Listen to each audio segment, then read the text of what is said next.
Your WXXV News 25 forecast first. Powered by Mississippi Power. Any widespread rains left the area. It remains windy, though, and light drizzle, maybe some showers will be around overnight tonight, even some points into tomorrow. But even afternoon clearing could be on the table as well, with the potential for some sunshine. Winds also do back off.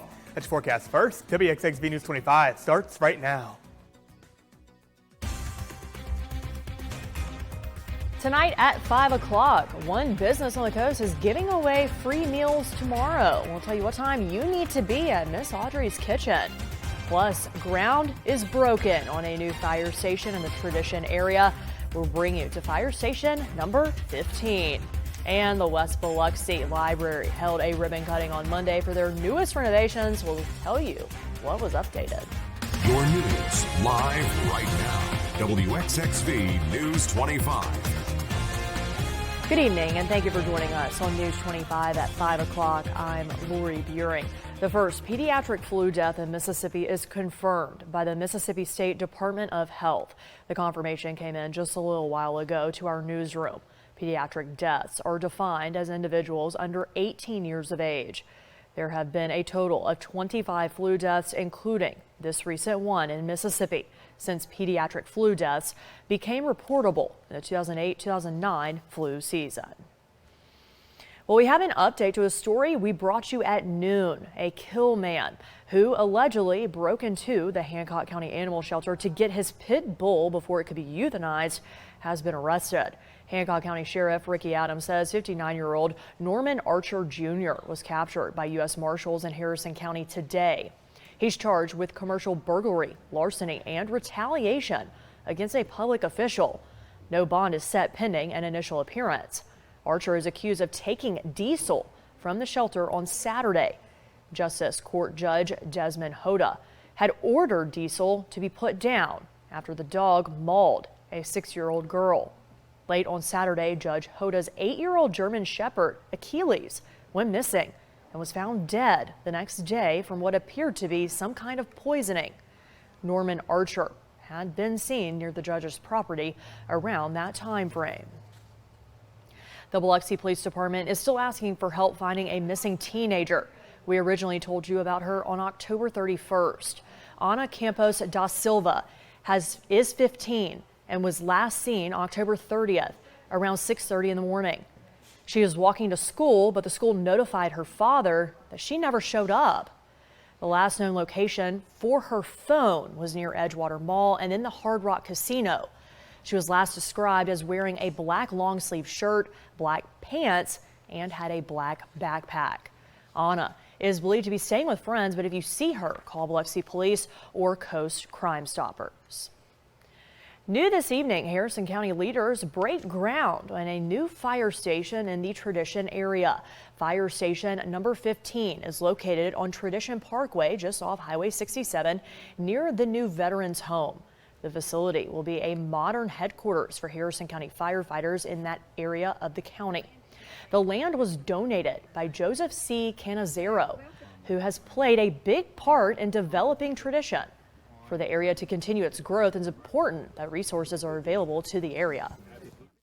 But the big picture is the growth out here that's coming along is very important, and being able to protect that growth is important to the Harrison County Board of Supervisors. They've supported this. They've given the funding to build the station, the donation from the family, from the Canizero family. It is all a partnership to get us to where we're at. And more jobs will be on the horizon because of this. The Harrison County Fire Department will be hiring to fill Station 15. Also new this evening, the city of Biloxi hosted a ribbon cutting on Monday after a major renovation at the West Biloxi Library. The library is the busiest of all 4 libraries. The renovation project included a new HVAC system, carpet, and paint. The HVAC had not been replaced since 1968, and library director Sarah Chrysler-Ruski says the library would get extremely uncomfortable at times. The library would have to close due to the weather. The children's section is still under construction. The reading area for them is open, but not the activity area. The library staff helped with the project by moving more than 30,000 books and painting the interior walls. We got a brand new HVAC system. We've been having trouble having closures due to it being too hot or too cold and not having the system up and running because it's pre-Katrina. So that was a big improvement for the library. It's always hard when you're not sure if it's going to be too cold or too hot, and for the patrons and the staff. And so it's definitely going to make a big difference for everyone and make sure that we stay open because it's a really busy branch. It's one of the busiest ones in the city, and it's right on Pass Road. It's the bus stops there. And so we really want to have that key hub location up and running. And back with us tonight at 5 o'clock is meteorologist Jeff Warwick. Hey, Jeff. Lori, this weather has made me want to sleep all week. What about you? Yes. Yeah. 100%. That's probably why I woke up really late. God. I woke up way late. So today. Breaking news, she woke up at 2 p.m. today, and meanwhile, I've been in this building since like 9 something. Anyway, here's what you have on the view. Enough about me. Right now, Jalen Ford atop the Golden Nugget showing you the same thing we have seen the last couple of days, a gloomy one. Not really looking at sunshine. We haven't seen much of that. Sunset a few minutes ago, not like you'd know anyway.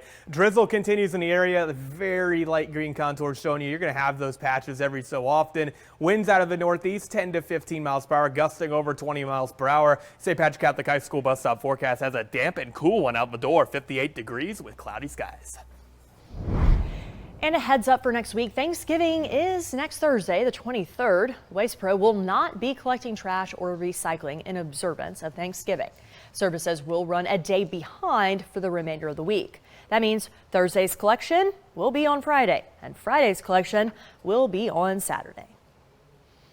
Beta Club students at Harper McCon Elementary are getting into the giving spirit. The club set out to fill 150 shoeboxes for Operation Christmas Child. 4th, 5th, and 6th grade classes all helped collect toys, school supplies, and hygiene products for the boxes. Once the supply drive was over, the Beta Club came together to sort through those donations and pack the boxes. Harper McCon Elementary Beta Club strives to teach children to be compassionate and appreciative leaders. Our motto with Beta Club is let us lead by serving others. So this is an example and an opportunity for our students to lead by serving the other people that are less fortunate in the world. All these boxes will be shipped off as gifts for children in other countries. The University of Southern Mississippi's Gulf Park Health Center will be hosting an event to bring toys to children in need. Gulf Park Health Center is teaming up with Toys for Tots on November 30th to stuff the truck. Anyone can bring toys to the Gulf Park Health Center parking lot on the campus from 10 to noon. The Marine Corps Reserve and Southern Mississippi Police Department will be present to help fill a truck and are asking for new and unwrapped toys. Drop-off locations include the Gulf Park Health Center and the FEC Rotunda on the Gulf Park campus. If you're going to be in Hattiesburg, you can drop presents off at the University Police Department office, Asbury Hall, and the Moffett Health Center. Toys collected at the Gulf Park campus will go to disadvantaged children in Harrison County, while toys collected on the Hattiesburg campus will go towards children in Forest County. Tomorrow is Miss Audrey's Southern Kitchen Food Giveaway. I'm excited for this. Miss Audrey and her staff want to thank the community for their support by offering free Thanksgiving meals. Anyone can stop by in their cars to pick up a plate of traditional Thanksgiving foods. The free meals will start at 4 in the afternoon in a drive-through fashion, and Miss Audrey will continue giving away plates until they're all gone. All are asked to stop by and collect a meal for themselves or for someone who may need something to eat. Thousands of students filtered into the Mississippi Coast Convention Center complex this morning, eager to explore the Pathways to Possibilities Career Expo. Let's take a look. More than 6,700 students registered for the two-day event. Now in its 10th year, the expo is designed to give students a glance into various industries and careers. 800 professionals from across the Gulf South were on hand, introducing students to hands-on activities related to their career fields. One student from St. Patrick High and a Mississippi Power representative shared their experience from today. The marine biologist thing, yeah, that was pretty cool because you had to like work with like the fish and stuff. Like you could like cast net and stuff and like look, you can see all like the fish in like a tank. So if a child sparks an interest in a particular area, they can have conversations with our employees and talk to them on their path and their journey to their career. The Career Expo runs through tomorrow afternoon. And looking ahead to the weekend at the Coliseum and Convention Center complex, the annual ice skating season ramps up. Take a look at your screen. Skating is open Friday night, Saturday night following the Seawolves game, and then on Sunday afternoon into the evening.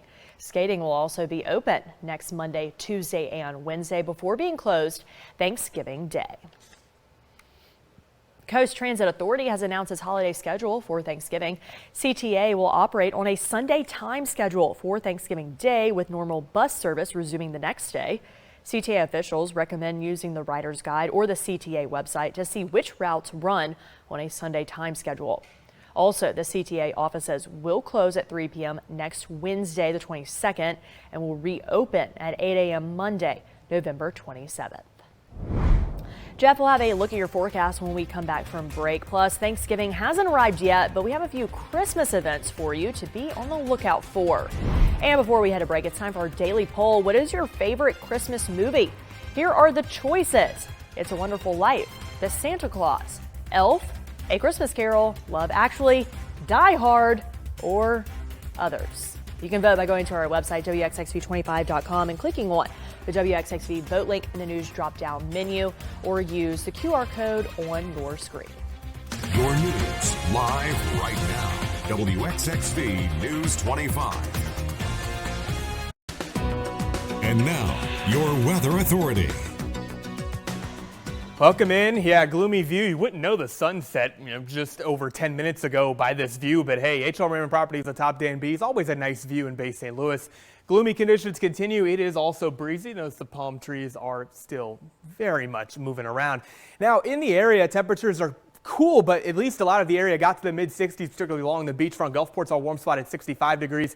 Poplarville at 59 degrees, being our coolest location. But again, not terrible, but the winds and the damp conditions do make it feel a little uncomfortable out there. Winds of about 10 to 15 miles per hour, gusting in excess of 20 to 25 miles per hour are making for blustery conditions. And notice the radar image, not much in the way of steady or even heavy rainfall, but this persistent mist drizzle keeps moving around the area.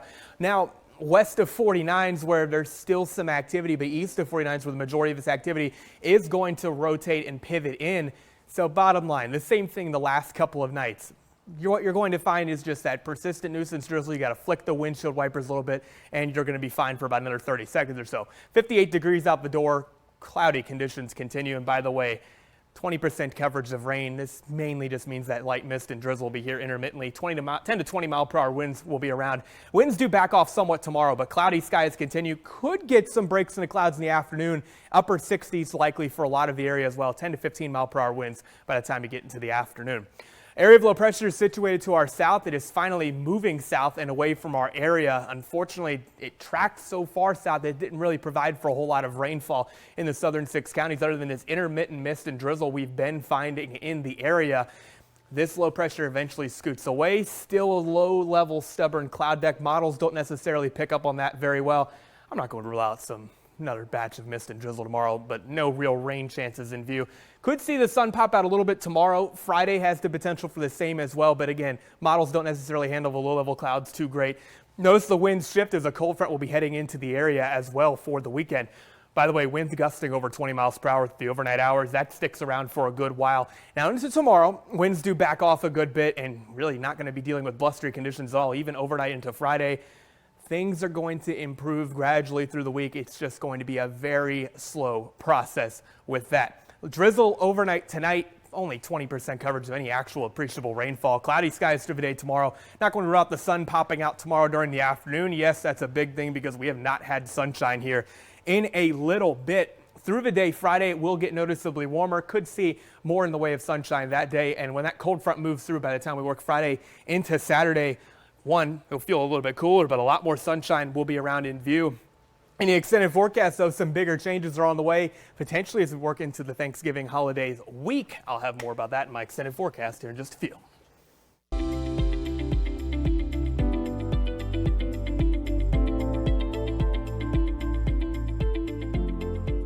Hello, and thanks for staying with us on a new Expert Talk with our attention deficit disorder expert, Dr. Sanford Owen. Thanks for joining us once again, Dr. Owen, on Expert Talk. Glad to be here. Of course. Let's talk a little bit about ADD and insomnia. How are they related? Well, insomnia is a very, very common comorbidity with ADD. The brain, when you go to sleep, is where it rests and recharges. And if you don't sleep, the proteins that would normally make your brain cells grow and your memories form don't occur. Mm-hmm. So your brain literally melts. Right. And if you stayed up long enough, you would literally die. Right. So insomnia is a really bad outcome for a brain that's not functioning very well. Right. And how would you treat it in a patient who So it's very interesting. A lot of times patients tell me that they can't sleep. They have a hard time falling asleep. They have their brain just keeps going in circles thinking about things they haven't done. Right. And interestingly enough, oftentimes when I treat the ADD, insomnia disappears because they're not worried. The things that were keeping them up are addressed and they can fall asleep. Other times they make too much adrenaline. And so we have to give medications that block the adrenaline. There's a ADD medication that's actually a blood pressure medicine that blocks the adrenaline. I use lots of that. And you get the adrenaline out of the way and the brain can rest.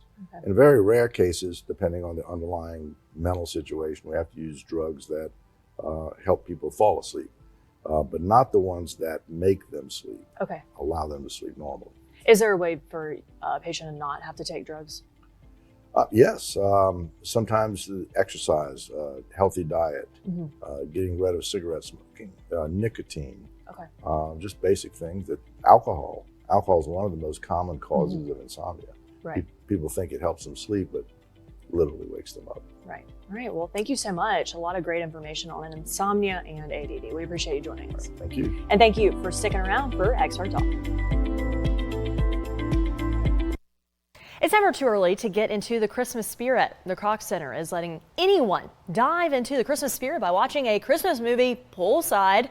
The event is this Friday, November 17th, and runs from 5:30 to 7:30.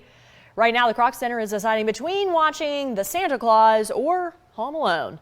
The event is free for all members of the Kroc Center to attend. And it's that time of the year again. The Mississippi Department of Transportation is aiming to spread holiday cheer on the state's highways. The contest started on Tuesday, but everyone is invited to submit holiday messages for a chance to see them on MDOT's digital message signs across the state. These 12 days of messages will revolve around Christmas-themed movies, songs, and characters. The winning messages will be displayed starting December 14th, and drivers will see a new message each day until December 25th. There's no limit on the number of messages you can submit, but there are a few guidelines, so listen up. The message must be related to traffic safety. Signs can only accommodate 3 lines and 12 characters per line. Hashtags, phone numbers, and websites are not allowed. And lastly, no emojis are allowed either. The last day to submit your messages is November 30th. There's also a Christmas event happening on December 1st in downtown Pass Christian. From 4 until 10, there will be a Whoville set up near Hancock Bank with a screening of How the Grinch Stole Christmas, my favorite Christmas movie, and I can't make it because I'll be here. There will be music, food, and children's activities, but there will also be llamas. Can't believe I'm going to miss the llamas. If you really want, there is a kissing booth for the llamas. Santa will visit with children and be available for photos in the Hancock Bank Annex. Head to our website, WXXV25.com, for the schedule of events. And before we head to break, a reminder, for all your news and weather, all you have to do is visit our website, WXXV25.com. And if you see news happening where you live, reach out to us by email at news@WXXV25.com. And now, your Weather Authority. Sponsored by Dad's Super Pawn in Gulfport. Here's your view from the Scarlet Pearl. Yeah, the sun set about 20 minutes ago, and it's starting to look a little bit darker out there, wouldn't you say so? Now, notice the cloud deck. It is a very low-level cloud deck a lot of the lights we have in our very developed area along the Mississippi coast will shine off of that. You'll notice those clouds completely screaming on by later on. Here is what's coming in. A little bit of that light drizzle continues in the area. By the way, cloud cover, it's not being shown very well because it's a low-level deck of clouds. So the temperature of it, which is what this satellite is measuring, it's not going to measure much of a difference when it's right next to the ground. So the drizzle continues to move into the area. In the tropics area to watch in the Caribbean has a 50% chance of developing. Low pressure forming in the Florida Keys has a 10% chance of developing. Bottom line, no threats to the Mississippi coast. Coastal flood warning remains in effect until tomorrow morning at 6 a.m. These winds will likely, they will die down. That will likely allow waters to recede. Any low spots, just be careful. Gale warning is still in effect until noon tomorrow. 25 to 35 knot winds in the outer coastal seas are downright miserable. Your Mississippi Power extended forecast has a breezy one at times tomorrow. Winds do back off through portions of the day. Cloudy skies, maybe some breaks in the cloud cover towards the evening. By the time you work towards Friday, a little more sunshine. A cold front moves in by this weekend, but that cool down is going to be quite brief. Then some clouds do filter back in, and there's going to be a cold front, another one, I should say, moving back in for the beginning of the week. And Lori could be getting some more rain chances, and it's going to get cold. Yeah. All right, whatever, I guess. We'll take it. We'll take it. I want sunshine so bad. Me too. Well, looking to bring a unique dessert to your Friendsgiving or Thanksgiving dinner. I read this before and I would not suggest this personally. That's just me. Baskin-Robbins has created a special ice cream flavor for the month. It's called Turkey Day Fixins, and it's said to taste just like its name. Oh, sorry. That was my reaction when I read this earlier. Baskin-Robbins says the flavor is a combination of some of the sides you look forward to on Thanksgiving. Sweet potato, autumn spices, swirls of cranberry sauce, pieces of honey cornbread, all in one scoop. Okay, Brian Winters put this in, and Brian Winters will now have to buy us some so we can do a taste test. And we'll see if we gag. We'll see what happens. Oh, no.